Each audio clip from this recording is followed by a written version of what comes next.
Introducción a la anatomía humana y su importancia. 1.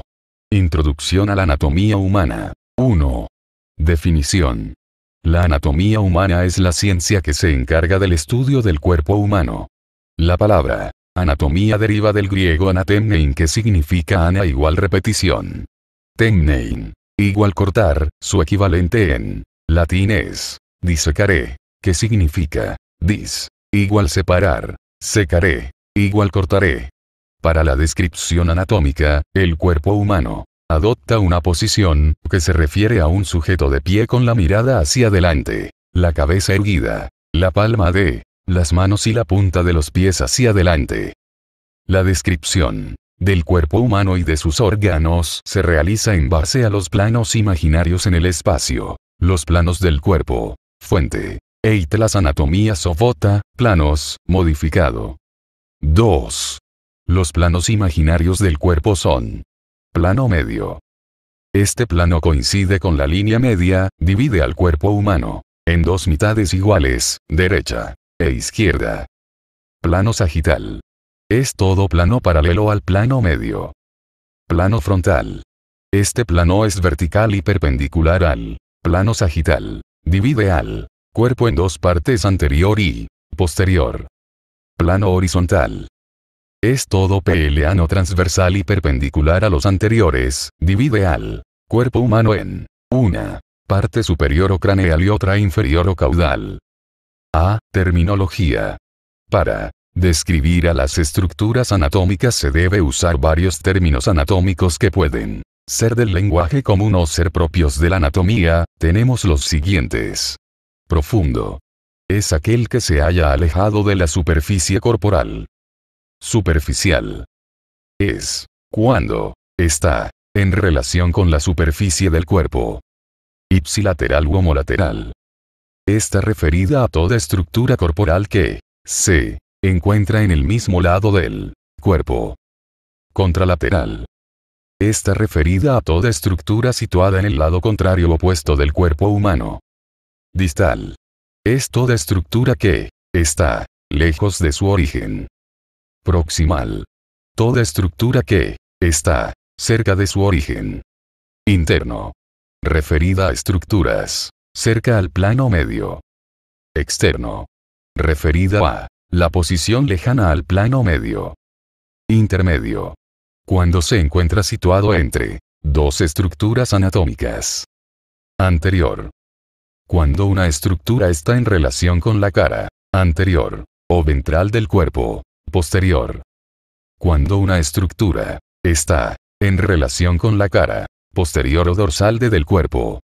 Superior. Toda estructura que está cerca al extremo superior o cefálico del cuerpo. Inferior. Toda estructura que está cerca al extremo inferior o caudal del cuerpo. Términos en base a la función de los miembros superiores o inferiores. Abducción o separación. Todo movimiento que se aleja o separe del plano medio. Aducción o aproximación. Todo movimiento que se aproxima o acerca al plano medio. Pronación. Es la rotación del antebrazo, la palma de la mano se dirige hacia atrás. Supinación. Es la acción contraria a la pronación, la palma de la mano se dirige hacia adelante. Flexión. Es aquel movimiento que reduce el ángulo de separación entre dos estructuras. Extensión. Es todo movimiento inverso a la flexión. Rotación. Movimiento giratorio de una estructura alrededor de su eje. Circunducción. El movimiento combinado de la aducción, abducción, flexión y extensión da como resultado la circunducción. Eversión. Este movimiento se realiza a nivel del pie, cuando la planta se aleja del plano medio. Inversión. Movimiento contrario a la eversión. 3. La anatomía humana y su división. Es de la siguiente manera. Anatomía macroscópica. Se encarga del estudio de todas aquellas estructuras que se pueden observar a simple vista. Esta parte de la anatomía se subclasifica en anatomía de superficie. Es el estudio de las estructuras proyectadas a la superficie corporal para su palpación. Anatomía funcional. Estudia las estructuras desde el punto de vista de su función. Anatomía descriptiva. Estudia tomando en cuenta la descripción de cada una de las estructuras del cuerpo humano. Anatomía topográfica. Estudia el cuerpo humano segmentándolo en regiones y proporcionando límites exactos a cada uno de ellos. Anatomía comparada. Esta parte de la anatomía realiza estudio de comparación con estructuras similares de los animales. B. Histología o anatomía microscópica. Es el estudio de todas las estructuras con la ayuda de elementos accesorios, ejemplo con el microscopio simple. C. Embriología o anatomía del desarrollo. Está encargada del estudio del desarrollo de todas las estructuras del cuerpo humano. 4. Constitución del cuerpo humano en órganos, aparatos y sistemas. El cuerpo humano está formado por tejidos que para realizar su función deben reunirse y formar órganos. El conjunto de órganos con estructura similar conforman un sistema, todos los sistemas agrupados que concurren a una misma función forman los aparatos. Se ha establecido que el cuerpo humano presenta 3 tipos de aparatos. A. El aparato de la vida de relación. Formados por aparato de locomoción. Formado por los huesos, las articulaciones y los músculos. Aparato de la inervación. Formado por el sistema nervioso central, el sistema periférico y el sistema autónomo. Aparato sensorial. Formado por los 5 sentidos. De la vista, del oído, del gusto, del olfato y del tacto. B. El aparato de la vida de nutrición. Aparato digestivo. Aparato circulatorio. Aparato respiratorio. Aparato urinario. C. El aparato de la generación. Aparato genital masculino. Aparato genital femenino. Osteología. Los huesos son órganos duros de color blanquecino, que articulados entre sí forman el esqueleto. La osteología se encarga de estudiar a los huesos. Esta palabra deriva del griego. Osteón igual hueso, logos igual estudio, o tratado. Clasificación ósea. Tomando en cuenta ancho, el espesor y el largo, los huesos se clasifican en huesos largos. En estos huesos la longitud es predominante sobre el ancho y espesor, ejemplo: radio, húmero, peroné, tibia, fémur, etc. Huesos planos. En este tipo de huesos el ancho y el largo predomina sobre el espesor.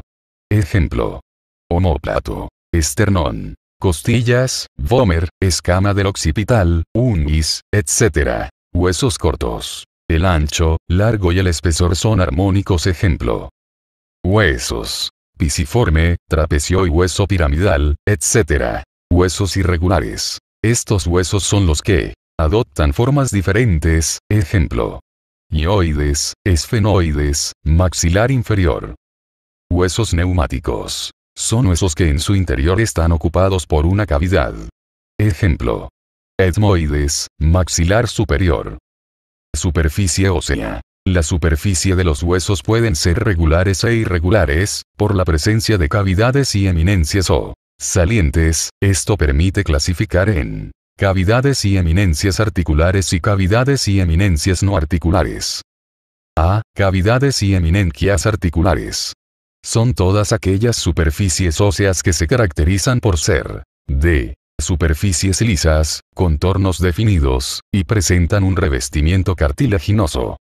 B. Cavidades y eminencias no articulares. Son aquellos accidentes anatómicos que se caracterizan por ser de superficies irregulares, de contornos no bien definidos, y sirve para la inserción de tendones, ligamentos, músculos, o alojar estructuras anatómicas.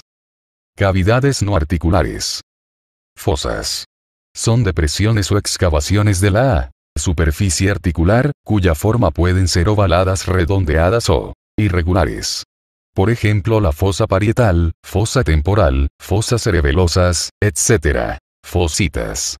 Son depresiones pequeñas, pueden alojar órganos como la fosita lagrimal donde se aloja la glándula lagrimal, la fosita trigeminal donde se aloja el ganglio de Gasser, pueden corresponder a inserciones musculares. Ejemplo: la fosita pterigoidea donde se inserta el músculo pterigoideo externo, la fosita digástrica para la inserción del vientre anterior del músculo digástrico canales. Son depresiones poco profundas de la superficie ósea, que tiene trayecto y longitud. Ejemplo: canal del seno petroso superior, canal del seno lateral, canal óptico, etc. Conductos. Son depresiones profundas, que se encuentran en el espesor de la pared ósea, que tienen trayecto y longitud. Ejemplo: conducto vidiano, conducto óptico, conducto dentario, conducto infraorbitario, etc. Surcos. Son depresiones casi superficiales de la superficie ósea. Ejemplo: surco de la arteria occipital, surco de la arteria temporal, etc. Agujeros u orificios de contornos definidos, comunican una superficie ósea con otra y permiten la salida o entrada de estructuras neurovasculares del hueso. Ejemplo: agujero parietal, agujero oval, agujero occipital, agujero rasgado posterior, etc. Senos óseos. Son espacios que ocupan el interior de una estructura ósea. Ejemplo: seno maxilar, seno esfenoidal, cavidades mastoideas, etc. Otras cavidades forman divertículos. Ejemplo: caja timpánica, cavidades mastoideas, fosas nasales, etc. Eminencias no articulares. Eminencias. Es la elevación o protuberancia de la superficie ósea. Ejemplo: eminencia arcuata, eminencia frontal, lateral, eminencia parietal, etc. Apófisis. Eminencia natural de un hueso, que sirve para inserciones: apófisis estiloides, apófisis mastoides, apófisis cigomática, etc. Tubérculo. Eminencia pequeña natural de la superficie ósea. Ejemplo: tubérculo carotídeo, tubérculo cigomático anterior, tubérculo faríngeo, etc. Espina. Eminencia ósea en forma de espina. Ejemplo: espina mandibular, espina de Sibinini, espina esfenoidal, etc. Cresta. Eminencia ósea estrecha y alargada. Ejemplo: cresta frontal interna, cresta occipital externa, cresta de gallo, etc. Agujeros vasculares y conducto nutricios. En la superficie de los huesos se encuentran orificios que dan origen a conductos, son los orificios y conductos vasculares. De acuerdo a su situación, estos se clasifican en 3 órdenes. Primer orden son todos aquellos que se encuentran en la diáfisis de los huesos largos y cara de los planos. Permiten el ingreso de la arteria nutricia principal. Segundo orden. Se encuentran en la epífisis de los huesos largos, bordes y ángulos de huesos planos, en toda la superficie no articular de los huesos cortos. Tercer orden. Se encuentran en toda la superficie no articular de los huesos, tienen un diámetro muy reducido. Constitución del hueso. Todos los huesos están formados por tejido compacto y tejido esponjoso. El tejido compacto se encuentra en la periferia del hueso, es el que da la forma y parte de la dureza al hueso. El tejido esponjoso se encuentra por dentro. El tejido compacto está formado por trabéculas óseas unidas entre sí, dando así lugar a la formación de una gran malla ósea. Estas trabéculas óseas forman areolas que contienen médula ósea. La disposición de las trabéculas óseas determina la resistencia del hueso.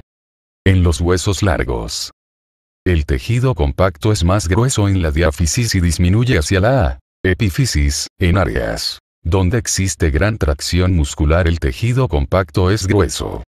En los huesos planos, el tejido compacto está dispuesto en 2 láminas llamadas tablas, separadas por tejido esponjoso de grosor variable llamada diploe. Los huesos cortos presentan predominio de tejido esponjoso con una delgada capa del tejido compacto. Osificación. La formación ósea puede originarse por 2 vías. 1. La osificación fibrosa o membranosa. Aquí los huesos se forman a partir del tejido conjuntivo. Ejemplo: huesos del cráneo y cara. 2. La osificación endocondral. Cuando el hueso se origina a partir de un esbozo cartilaginoso tibia, peroné, radio, clavícula, costillas, vértebras. Crecimiento óseo. En los huesos de osificación endocondral, principalmente largos, el punto de osificación primaria aparece en la diáfisis, los puntos secundarios, epifisiarios, aparecen en las epífisis. Entre ambos puntos de osificación se encuentra el cartílago de crecimiento conjunción, también llamado cartílago diafisio epifisiario, que es responsable del crecimiento en longitud. El crecimiento en espesor o grosor se realiza en la parte interna del periostio. El crecimiento en los huesos planos se realiza desde el centro hacia la periferia mediante espéculas óseas. El espesor es aumentado o reducido por procesos de aposición o reabsorción ósea. Periostio. El periostio es una membrana fibrosa blanquecina que recubre toda la superficie ósea excepto las superficies articulares. Cuanto más irregular es la superficie de los huesos, mayor es la adherencia del periostio. La función de esta membrana es de vascularización e interviene en el crecimiento en grosor del hueso. Composición. La materia ósea está formada por la sustancia inorgánica. Constituye el 75% constituido sales calcáreas, fosfato de calcio, carbonato de calcio. La sustancia orgánica constituye el 25% constituida oseína, que es similar a la gelatina, formada por fibras de colágeno y fibras de elastina. Esqueleto. Los huesos articulados entre sí forman el esqueleto, constituidos de la siguiente manera. La columna vertebral o raquis, formada por 33 vértebras. El tórax, formado por el esternón y las costillas, 12 pares. La cintura torácica, formada por la clavícula y el omóplato. El miembro superior, formada por el brazo, antebrazo y mano. La cintura pélvica, formada por el hueso sacro y los huesos ilíacos. El miembro inferior, formada por el muslo, la pierna y el pie. La cabeza, situada en la parte superior del raquis, formada por huesos del cráneo y huesos de la cara. El esqueleto está constituido por 200 sin tomar en cuenta los huesos sesamoideos y los huesecillos del oído y los huesos supernumerarios. Funciones del esqueleto. Sostén a las partes blandas del cuerpo, ejemplo piel, músculos, etc. Protección a órganos nobles, ejemplo pulmones, corazón, encéfalo, etc. Sirven como palancas para la acción de los músculos. Sirven de depósito de sales de calcio, son formadoras de elementos figurados de la sangre, hematopoiesis, que se realiza en la médula ósea. Y si te gustó el video, dale like, y no olvides suscribirte a mi canal para que te llegue una notificación de los nuevos videos de las materias de la UNSA.